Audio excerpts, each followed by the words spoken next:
Good day, sweet netizens, and welcome back to another Pauper / Regulation Deck Tech. You are watching the Wondercat channel. Today we're going to be featuring Black Yellow Accel, or as what I like to call it, Honeycomb Accel, a spicy little brew I threw together.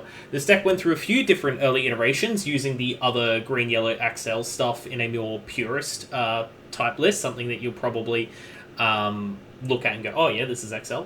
But it didn't really play the way I wanted it to. Moving forward, I started taking out some different pieces from the shell and tried finding some interesting replacements.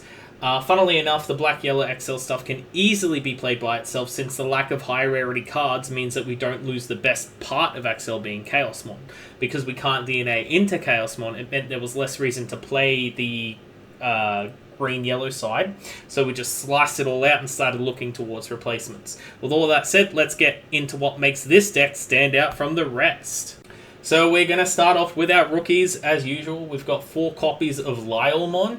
This is going to be our main on-play Digimon, being able to dig for any other Accel Digimon or option with the Accel trait. Since anything that is not Accel is mainly support in this list, we don't feel particularly bad when it shuffles other things away.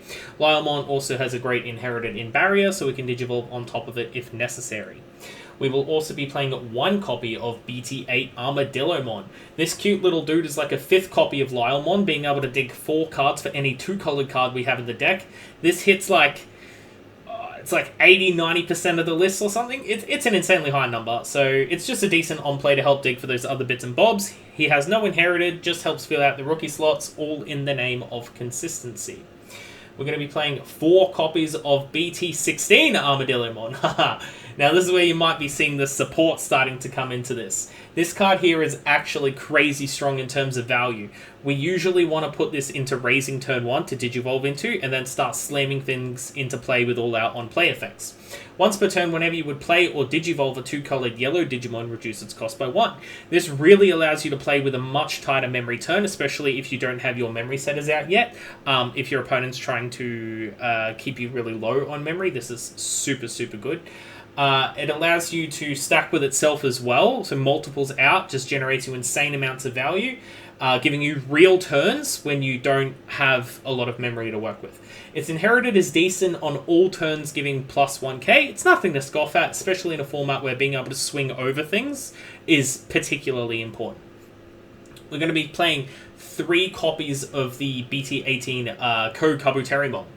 A newer addition to the list, something that I kind of finally, settled on as I was trying to really get into the nitty-gritty bits. I was trying to find something that fits this particular niche, which was, it was kind of hard.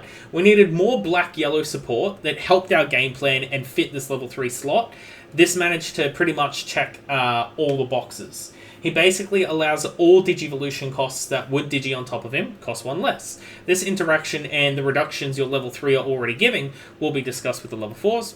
This card also gives blocker as an inherited, which means that when we put the opponent in a much more uncomfortable situation, when they go to attack, being able to block is always very, very fun and useful. But speaking of level 4s, we're going to be playing 4 copies of Lylemon to continue our Accel line. Digi for 3, or Digiing on Accel for 2, or and on play when Digivolving neg 3k something. Another solid on-play effect that can generate us some value, potentially knocking off a level 3. Note that with the BT Armadillo on board, this is Digivolve onto Lylemon for 1. This will also Digivolve onto Kabuterimon for 1. Pretty solid. This deck should really be called your wallet's best friend, because the savings here are through the roof. Lylemon also has barrier for an inherited, which is a little weird, all things considered, but I guess that this is just because the original Accel deck runs other level 3s that wouldn't otherwise have barrier, so being like, you're not always going to go Lylemon into Lylemon in the original, so it wasn't expected that you would have like double barrier, I guess. Not much to say about this card, just solid Accel, good stuff. Our next level 4 playset of Ankylomon from BT16 following our lovely little Armadillo. Now this card was slowly bumped up over time from, I think I was playing it as a 2 of, and then it eventually got bumped up to the playset. On play or when Digivolving, it stops the Digimon from attacking you specifically for the turn, so it's not quite entirely a freeze. It's still very beneficial on turns, you just need that kind of setup / protection, especially because it doesn't need to be around. It's also got built-in barrier, which is interesting, and has the same inherited as Armadillo, giving a 1k boost. Again, Ankylo will digivolve for 3 or on 2 with Armadillo, but we can potentially drop that down to 2 or even 1 with an Armadillo out and digivolving on top of a Kokabu.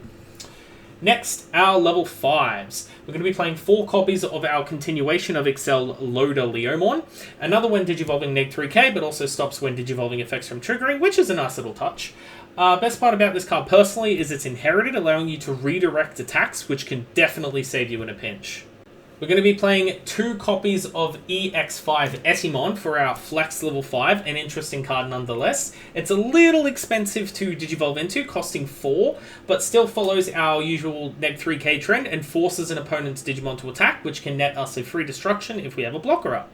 The reason we play this, however, is for its absolutely cracked inherited. This card is crazy. Whenever an opponent attacks, you reveal the top 3 cards of your deck, play a 3-cost Digimon, all our level 3s, and trash the rest. This allows us to get extra Lylemon digs, extra reduction off multiple Armadillos. Your opponent essentially gambles on you getting another body once per turn. It's a pretty cool card.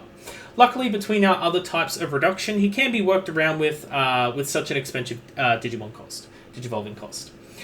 Our level 6s, the big boys of the deck. We're going to be playing 4 copies of, to no one's surprise, Bancho Leomon, because why wouldn't we? The card is way too strong for Pauper. I think this is also kind of what is making Accel or like just generic Accel lists actually work. Digicost for 4 or 3 off an Accel. He D-digis 2 on a target, then neg 5 something. On play or when digivolving. Yuck! On top of that, he costs 5 less to play if you already control another Accel Digimon. Yuck! On top of that, he sits at a formidable 12k on the higher end of Dex boss monsters. Depending on his stack, can also get up to 14k if we have all those little Armadillos and Ankylos under him. Has blocker, a redirect, and barrier. Bancho is so scary to play against because you can honestly slam this thing down as cheap as early as turn 2 if you go from a Lylemon or Leomon turn 1. Multiple Banchos on back-to-back turns will leave your opponent with no board, no memory, no security. Ugh, wild card. Our flex slot for level 6s, we're going to be playing 2 copies of DIGIMON. A supportive level 6, 11k, on Digivolve, you can place a tamer from your hand into your security. Whenever you play a tamer, play a level 3 from your hand for free. This is pretty good. It's a solid card. I think it's... the fact that it's 11k does definitely hurt it a little bit. But if we're stacking... Again, if we're stacking those Armadillos and stuff, it's going to help out. So, if we're just looking back on our Digimon line, all our level 3s will either search for our Digimon or reduce Digimon costs, Digivolution costs. All our level 4s will nuke things or stop others from attacking. All our level 5s nuke things and stack debuffs. Our level 6s will control the board incredibly well. Solid lineup, if I do say so myself. But on to the options! Starting off with the most obvious one, we're going to be playing 3 copies of Singularity of Chaos. If this were a pure Accel list, we would run the 4, but I just don't think it's that necessary. That being said, this card allows us to play a Bancho turn 2 for only 3 memory, 5 all up with the option, which is pretty gross. When played, it allows us to play any Accel Digimon with its cost reduced by 4, or technically by 2 if we're taking into consideration the 2 memory that we use to play this card. This card will also throw itself under whatever Accel Digimon it plays out, which isn't relevant in itself to Pauper, I guess, or to the deck as a whole. But I guess it can protect you from certain blue shenanigans if they're stripping sources and whatnot, and whatever. 1 copy of Reinforcing Memory Boost. Because it's yellow, it's a good card. It digs for more goodies. It's limited to 1. We play the 1. You know the drill, guys. We're going to be playing 2 copies of Pride Memory Boost. This deck has so much reduction, we don't really need to run more than a couple. This is, however, a super solid card. Works perfectly with what we are playing. Since Pride Memory Boost on play will dig 3 cards, allowing you to play any 4 cost or lower black Digimon. This will hit all our level 3s and 4s outside the 1 BT8 Armadillo. This card works so well because everything here benefits off of being played. We could arguably not ask for a better budget memory boost. Even if we had access to black memory boost, I think I'd still prefer this one, to be honest. We're going to be playing 3 copies of Heaven's Judgment. I ran 3 of these in the DIGIMON deck, and I'm going to run them here too. You know why? Because it's a good card. Probably, if not the best piece of removal we have in Pauper, in the regulation format. This thing, whilst expensive, can destroy entire boards. It's not even like a contest of how good it is. Like it clears up boards. It can kill off big things. Or it can like reduce things that are too big, and then you can just run into them. Very, very strong card. If it's hidden security, it can still nuke something. It like if you've got 1 security but they still have 2 attackers, they swing with their first one and you kill off their last attacker. It's a good card. Can't say much. You know, all the praise. All hail Heaven's Judgment. Good card. We're going to be playing 1 Advent of the Ancient Steel. This is a potential flex slot if you want to run more of the Pride Memory Boosts or even a 4th Heaven's Judgment. I mean, I'm not going to say it's not a good idea. This card is essentially Singularity of Chaos for our Armadillo line. It only allows us to play Ankylomon, but if it's hit in security, it will allow us to play an Armadillo from Grave. It's somewhat flexible, so, you know, we play the 1 of it. It's not a bad card, it's not a great card. Helps with more reduction. We can, you know, gain a memory off other things and stuff. It's shenanigans. Lastly, we're going to be moving on to our Tamers. We're going to be playing 2 copies of Battle NPC, probably going to be the most useful generic memory setter in Regulation or the Pauper format for the foreseeable future. On play, you will throw a level 3 under it to draw a card, and on a future turn, when you don't control any Digimon, you can crack him to put that level 3 into play. Really decent, don't want to play too many as he's a little expensive and is only in there in case you play into someone who tries to manipulate your memory hard. Like I said, like usually between 2 I think like even on 2 memory the deck can still do fairly well, so you have some sort of board presence. If your board's getting blown up, you're probably just going to lose anyway. But the 2 copies of Battle NPC, it's going to do good. 2 copies of BT9 Maki. This card on play digs 3 for a Tapirmon and any 2-color black Digimon, which again is almost everything. I was testing a couple Tapirmon in this list just to try and get more value out of this card. Didn't think it was worth it. Inevitably ended up cutting them. This is what I replaced and put the Code Kabuterimon. Whenever you would Digivolve into a 2-color black Digimon, you may suspend this to reduce its cost by 1. Yeah, it's pretty good. This, with Armadillomon, Code Kabuterimon, we're literally going to be free Digivolving almost every turn. If you didn't want to play the 2 Battle NPC, feel free to run the full playset of this one. But I just don't think running the full playset is super necessary since we're not going to get the full value out of it. Our last card will be a playset of Miki and Megu from BT13. This card is worth all the gold coins, it's worth all the salt, we must play 4. Whenever you play a 2-color black and yellow Digimon, suspend it to gain 1 memory, draw a card. Remember that with BT16 Armadillomon, he is on Digivolve or on play, reducing by 1. This means that your Lylemons will become a 1-cost dig 3, draw 1. This means your Banchos end up costing 3 to play when using Singularity. Miki and Meg is a big game changer in terms of speed for this deck, not so much for the memory, but for the extra card draw. Considering so many of your cards are happy to be played, it's just free value on top of free value, meaning you're going to have turns that look like you've established your board by just saying trigger, trigger, trigger without moving your memory. As for the little Egos, I always like to leave them last. We're going to be playing 4 copies, our playset, of BT16 Upamon.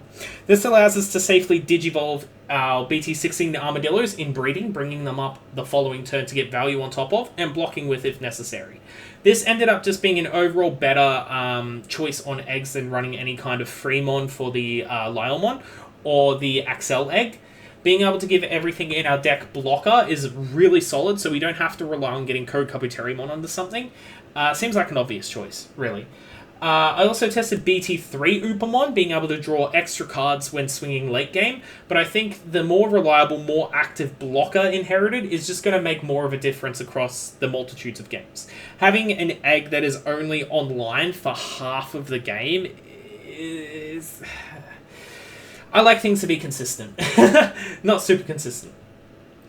This deck speed is not something to be trifled with. everything is essentially a kill on sight target. All of your armadillo, all your level, your BT16 armadillos, your Kabuterimons. People don't want to see you stack up on your Accel stuff.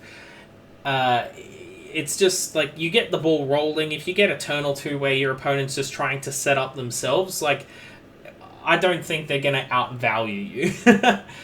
This is probably the fastest deck out of the 3 that I've covered so far, and arguably the prettiest, though I am slightly biased to the color yellow, though. That is the list, though. Hopefully, it's pretty good. It's really fun. It's definitely a different take. I don't think anyone's playing this kind of Accel list, so I hope the spice is there for you guys. I'd love to know what you think. Feel free to let me down below. Let me know down below if there's anything you've been thinking about building. I've seen quite a lot of people are quite interested in Pawnmon, chess Pawnmon stuff.